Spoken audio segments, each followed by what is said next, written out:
Good to be with you. I'm Tony DeCopel. The breaking news right now. UFC attack plot. The FBI says it stopped a plan targeting those Sunday night fights at the White House with explosive drones and snipers. The alleged high-value targets, the president, vice president, and Elon Musk. What we're learning tonight about the suspects and how they were caught. Also developing now, a horse racing mystery. What caused an overnight barn fire that killed 17 animals in historic Saratoga Springs, New York? What state investigators are now learning. The G7 surprise, President Trump slamming Israel while praising Iran as the fragile agreement hangs in the balance. Dangerous flooding hits the South, more than 80 million in the danger zone, bracing for a new outbreak of severe storms from the Midwest all the way to the Northeast. Also, the good stuff tonight, Scottish soccer fans taking over World Cup cities in what some are calling the friendliest invasion ever. From CBS News headquarters in New York, this is the CBS Evening News with Tony DeCopel.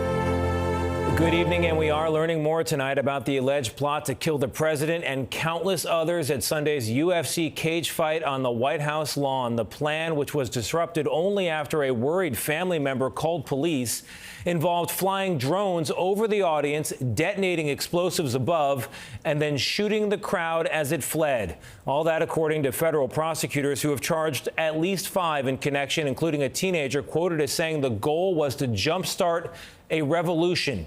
Senior White House and political correspondent Ed O'Keefe joins us now with more. Ed, good evening to you. Tony, good evening. Federal investigators say the alleged plotters were motivated by mutual concern with government corruption, the handling of the Jeffrey Epstein files, and even the environmental effects of data centers. But given security restrictions around the White House, their chance of success was slim. Court papers unsealed today reveal the at least 5 men charged so far likely intended to target and kill President Trump, Vice President Vance, and other wealthy people and politicians at Sunday's UFC event at the White House. That is a coordinated, planned terrorist plot. Thank God we thwarted it. At least 19 people had been discussing the plot on the encrypted messaging app Signal. The Secret Service says some have yet to be arrested. There are still suspects at large, and we're going to work it until everyone's been identified. The plot began unraveling last Wednesday when the mother of one of the alleged planners, 19-year-old Tyson Proper of Ohio, tipped off police that he was buying weapons. Proper was arrested 1 day before the UFC fight. Investigators found a rifle painted with an American flag, a tactical vest, and thousands of rounds of ammunition. Proper told law enforcement the plan was to stage a demonstration on the north side of the White House as a distraction, then deploy small explosive-laden drones to detonate over the UFC octagon, then have sniper teams shoot high-value targets as they fled. But this is likely as close as the plotters would have gotten to the north side of the White House and Pennsylvania Avenue. It's closed to the general public because of ongoing construction and staging of the UFC fight. And geofencing blocks private commercial drones from flying over downtown Washington. But former senior DHS official Tom Warwick says law enforcement was lucky to have caught them. What I do worry about is not the specific plot they had put together for the UFC match on the White House, but rather that they would convert from that to some other kind of deadly attack, and that might have done some real harm. CBS News has learned the alleged ringleader wasn't arrested until Sunday, the day of the UFC fight. Authorities allowed the fight to go on because the Secret Service believed it had fortified the White House with maximum protection. Tony? You know, Ed, we're also hearing about a new price tag for the ballroom the president is adding onto the White House. What do you know on that front? Well, the president has repeatedly said the ballroom would cost about $400 million funded by private donors. But according to the Washington Post, the construction company handling the work estimates the total cost at $600 million, with more than half coming from taxpayers. Records obtained by the Post show the contractor has already been paid tens of millions of public dollars. The White House tonight doesn't deny the reports and tells CBS News this weekend's failed attack proves why the ballroom is needed. Tony? All right, Ed, thank you very much. Now to the war in Iran, the war with Iran, and President Trump's still secret proposal to bring that war to an end. The president in France for that major meeting of world leaders promised once again that the deal rules out a nuclear weapon for Tehran. But some of the president's allies aren't so sure. Here's Chief White House correspondent Nancy Cordes. We're dealing with people that I think are very rational people. A surprising turn of events today as President Trump praised Iranian leaders while slamming his closest ally in the Middle East. I'm not happy with the way Israel has handled themselves with Lebanon. This is what angered him. Israeli strikes on Beirut Sunday aimed at rooting out Iran-backed Hezbollah fighters. The Iranians said the ongoing fighting in Lebanon could jeopardize their fragile new agreement with Trump. Israel's fighting Hezbollah too long and too many people are being killed. And you don't have to knock down an apartment house every time you're looking for somebody. But Israel's prime minister is vowing to keep forces in southern Lebanon as long as Hezbollah remains a threat. The struggle, he said, has not ended. Here on Lake Geneva, Trump is insisting his new agreement will prevent Iran from ever getting a nuclear weapon. But the document has not yet been released, and even some Republicans say they're withholding judgment. I think we'd all like to see the terms of the memorandum and hopefully end up with a real deal. With the Strait of Hormuz starting to reopen, the price of oil fell below $80 a barrel today for the first time in 3 months. But most shipping companies appear to be watching and waiting, despite Trump's assurances that it's safe. Ships are starting to move now. We're going to have it fully open by Friday. The ships are starting to move nicely. Trump says the strait is going to reopen toll-free as it was before, but the Iranians claim they're going to start charging new service fees. Just one example of the many conflicts that remain, even though the fighting has stopped, Tony. We'll keep following it. Nancy, thank you very much. Back here at home, more than 40 million people across the Gulf Coast are preparing for record-breaking rainfall with what's expected to be the first named storm of the season, Arthur, now approaching the state of Texas.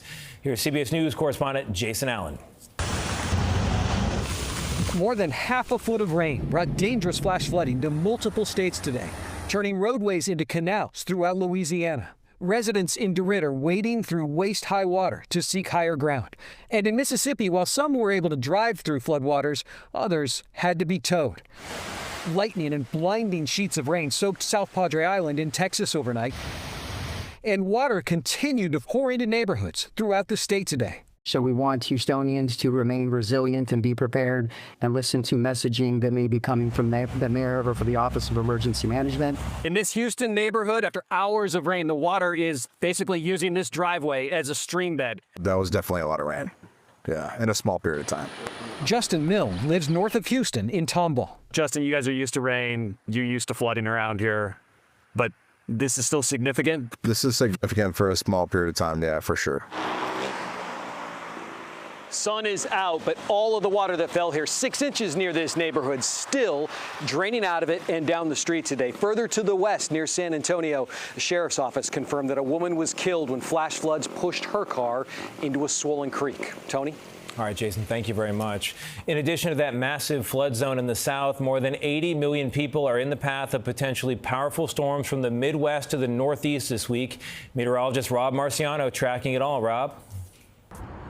Hey, Tony. Well, a significant tornado and tropical storm threat coming tomorrow with a bit of a pregame tonight. Severe thunderstorm watches up for some spots that will get hit tomorrow. Again, Illinois, Indiana, and Michigan. That's up until 11 o'clock tonight. And flash flood watch remains across the Texas coastline and much of I-10 as well. As far as the severe weather tomorrow, a level 4 out of 5 potential for seeing tornadoes. Peoria, Springfield, over towards Kankakee, but Chicago, St. Louis, back through Indianapolis, you're not out of it either. And then this all pushes to the northeast during the day on Thursday. In the south, this is a potential tropical cyclone. Could be our first storm of the season in the way of Arthur as it moves over the Gulf tomorrow. But the big story with this is going to be rain anywhere from 5 to 10 inches in isolated amounts of 15 to 20, not out of the question. Hurricane season off to a pretty fast start and tornado season lingering.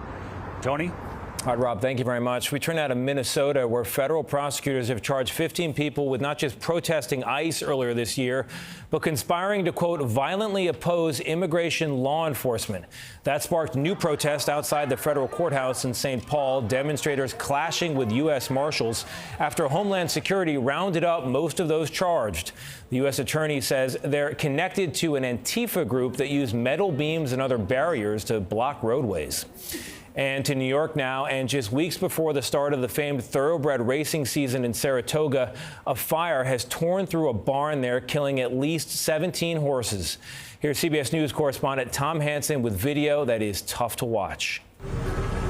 Cell phone video captured the moment a fast-moving fire consumed a barn at the Saratoga Casino Hotel in upstate New York just after 2:30 this morning. PD's on scene advising a very large active fire. While no people were hurt, 18 standard-bred horses were inside at the time. Only one managed to escape the flames. 17 died. Firefighters were able to contain the fire to a single structure. Today, they sifted through the charred remains of the stable. The barns at that track do not have fire suppression equipment. The incident occurred in the middle of Saratoga Springs' 85th season of harness horse racing, where horses pull racers around the track in two-wheel carts. The town has a rich history tied to horse racing dating back to the 1800s, which powers the local economy. This is a tremendous impact on our community, absolutely. You have farming and agriculture and many other interrelated industries that are impacted as well. And Tony, the cause of the fire is still under investigation, but the fire department said they have no reason to believe it's suspicious. Now, the hotel did not answer our questions about the lack of fire suppression equipment, Tony. Very sad news. Tom, thank you very much. Still ahead on the broadcast tonight, many Americans getting priced out of that traditional starter home. What's going on here? Stay with us.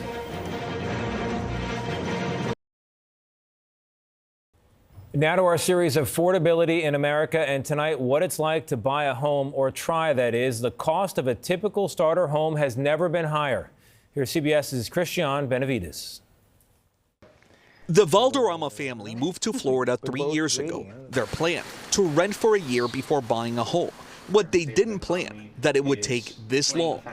The prices of homes are not on the lower end, and we love this area, so that definitely impacts our purchasing decision at this moment.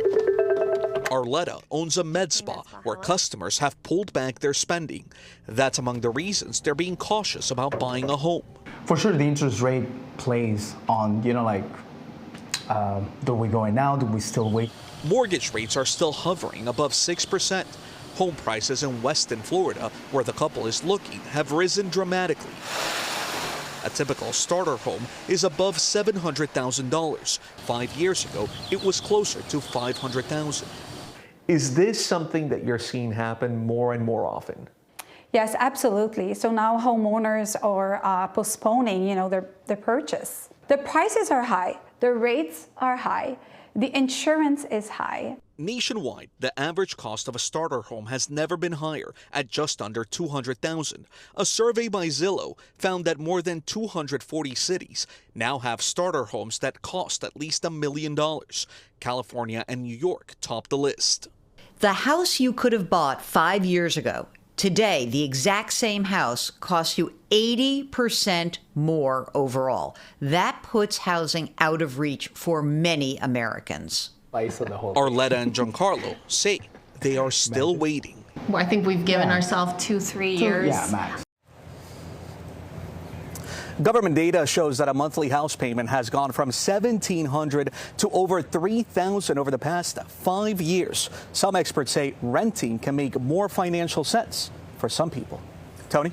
Christian, thank you very much. Up next in a moment, a Coast Guard rescue, how they wrangled this out-of-control boat on a Maryland river. Stay with us.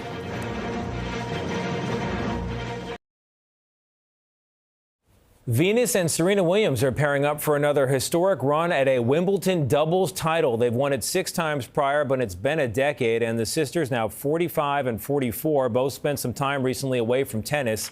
I wouldn't bet against them, though. The tournament begins in about 2 weeks. An elderly woman on a mobility scooter edged up to a cycling race in Germany Sunday and clipped a bike, sending the rider somersaulting over the handlebars. Others crashed to the ground as well. Everyone, amazingly, is reportedly okay, including, it seems, the lady's scooter. The thing didn't even flip. How is that possible? I don't know how you fall off a powerboat while you're driving it, but here's what the rescue looks like. This is the Coast Guard on a small river in Maryland, catching up with a runaway vessel. To secure it, one guardsman leaps from his speedboat into the other. And that is that. Very impressive. Up next, the good stuff, the Tartan Army taking over Boston. for the World Cup.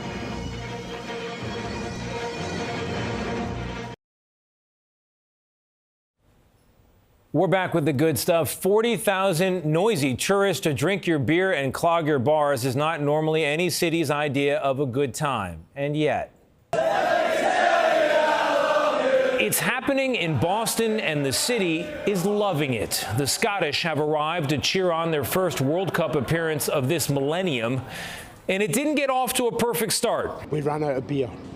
That's my only complaint. But within hours, the Scots had won their opening match, and their fans were marching in kilts, spilling out of bars, and even showing up at a Red Sox game, belting out that one big hit by the Scottish band, the Proclaimers. I can't fully explain what's happening here, but the story of Mike Morrison comes close. Last week, the sound of bagpipes at 6:30 a.m. alerted him to what he calls a remote Scotland set up at a rental across the street. 1 week later, after many beers and a cookout, Boston Mike is now cheering on Team Scotland. What do you think the takeaway in all this is? Make sure to pay attention to the fun stuff. Don't be afraid to step outside your comfort zone, meet new people, get a bit silly. I've certainly embarrassed myself enough over the past few days, so I'm willing to give it a shot if others will. And others have. Most of the city, it seems, amid reports Boston's bars have been running low on beer. The Scots are apparently loving it. The America that we are experiencing right now is the America we were promised growing up. We could not have been made to feel more welcome if they tried. In the end, I guess we shouldn't be surprised. Story old as time. The door opens, the beer flows, and before long, you're all cheering for the same team. That's life. And that's another day in America. I'm Tony DeCopel. Thank you so much for watching. We'll see you right back here tomorrow. Good night.